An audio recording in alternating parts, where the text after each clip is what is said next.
In the heart of one of Russia's biggest cities lies Coventry Street, a sign of a friendship with the Midlands city that dates back to 1944, when Coventry was twinned with what was then called Stalingrad.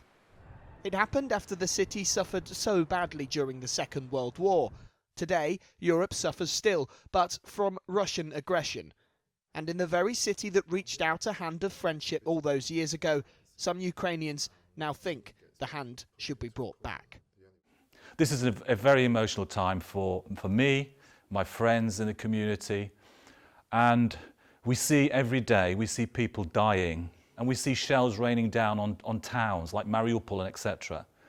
And I think by breaking up, by suspending, or however you want it, suspending, terminating the twinning city, it sends a message to people in Volgograd that this city doesn't agree with what their government is doing. The Association of Ukrainians in Coventry wrote to the city council when the invasion started. They asked for the twinning to be suspended and the Russian flag to be lowered from the council house. The flag was lowered and the council said they'd look into suspending the twinning. Now they've decided to keep it in place, saying, "Our friendship has always been with the people of Volgograd, the faith centres, schools, businesses, organisations and all those who share our desire for peace. It has never been a link to the Russian government and never will be." I do see some sympathy for the argument, but I think if you're going to isolate a country, you have to isolate them fully, and sadly that includes the people who are represented by Putin.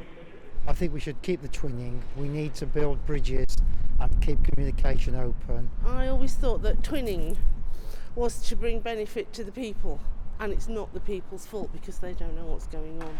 So what does this partnership actually mean for the people of Coventry? Well, the benefits are it's an opportunity to reach out to other people, to understand the way they see the world, to have dialogue with them, and so that we can live more in peace with one another. You don't have to look far to see how Europe's last war ravaged Coventry itself. It's partly because of that this twinning exists. But while this war is unfolding on the other side of the continent, the feelings of those who live here are just as strong. Lewis Warner, ITV News, Coventry.